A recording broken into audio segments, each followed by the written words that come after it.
সকালবেলার কিন্তু আমার সব কিছু কাজ হয়ে গেছে, আর স্নান টান করে চলে আসলাম আজকে রান্নাঘরে। তো হ্যালো এভরিওয়ান, আবারও চলে আসলাম একটা ছোট্ট ছোট্ট মিনি ব্লগ নিয়ে। তো আজকে সকালবেলা বর যাওয়ার পরে আজকে কিন্তু আর মোবাইল নিয়ে একটু বসিনি, তারপরে চলে আসলাম রান্নাঘরে। আজকে রান্নাঘরে একটু ভাবলাম অন্য কাজ করি, আর করব করব বলে অনেক দিন হয়ে গেছে এগুলো কাজ করতে পারি না। তো এগুলো ক্লিন করব বলে ক্যাবিনেটগুলো ক্লিন করতেও হয় ভিতর মাঝে মাঝে, তো অনেক দিন হয়েছে ক্লিন করে নিই, তো ভাবলাম আজকে একটু ক্লিন করে নিই। তো এগুলো এসে ক্লিন করছি। তো মা আমাকে বলছে তুমি আমাকে ডাকলে না কেন, আমিও তোমার সাথে হেল্প করতাম। তো মাও আমার সাথে সাথে এগুলো হেল্প করে দিচ্ছিলো মা আমাকে। তো আমি এগুলো মানে সব কিছু একটা একটা করে সবগুলো একসাথে করি নেই, একসাথে করলে অনেকটা টাইম লাগবে। তো শুধু দুই তিনটা করলাম, ভালো করে একটু ক্লিন করলাম, এগুলো করতে অনেকটা সময় লাগে। তো এগুলো করে তারপরে মা বলছিল আজকে আর কি ব্রেকফাস্ট হবে না।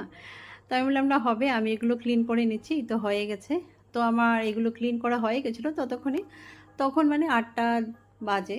তো আমার 8টার মধ্যে এগুলো সব কিছু ক্লিন হয়ে গেছে। আর তারপরে মা এদিকে ঝটপট করে একটু বলছিল আমি ব্রেকফাস্ট, তো মা মানে সবজি টবজি বানানো ছিল, তো মা গরম গরম রুটি এদিকে ফটাফট করে বানিয়ে নিয়েছিল। তারপর আমরা দুজনে মিলে ব্রেকফাস্ট করে নিলাম, আর তারপরে একটু বসলাম। তো আমার দেওর এসে বলল কি ও চা খাবে, আর ও কিন্তু ডেইলি এসে চা বলবে বসাবার জন্য, আর বলবে আমার আদা দিয়ে দিও কিন্তু।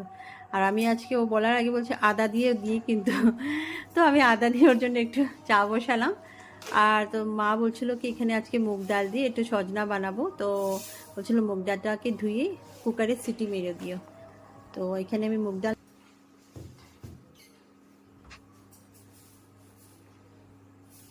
তারপরে এইদিকে চাটাও ফুটে গেছে ততক্ষণে, তারপরে চাটা দিয়ে দিলাম ওকে। আর তারপরে আমার রান্নাটা শুরু করলাম।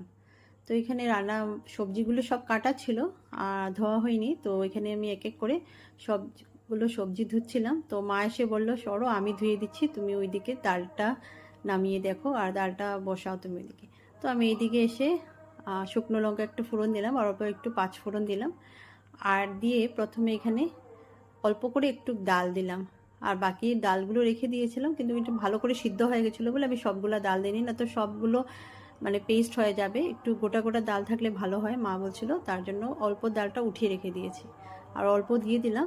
আর তারপরে সজনাগুলো দিয়ে আর একটু নুন হলুদ দিলাম, আর কাঁচা লঙ্কা 3টে চিড়ে দিয়ে দিলাম, আর অল্প জিরে গুঁড়ো দিলাম, আর ভালো করে নাড়াচাড়া করে আইটাতে ঢেকে দিয়ে দিলাম। সজনা থেকে মানে জল বেরিয়ে অল্প জল বেরিয়ে এটা ভালো করে সেদ্ধ হয়ে যাবে। তো তারপরে অল্প পরে নাড়াচাড়া করে দেখলাম সজনা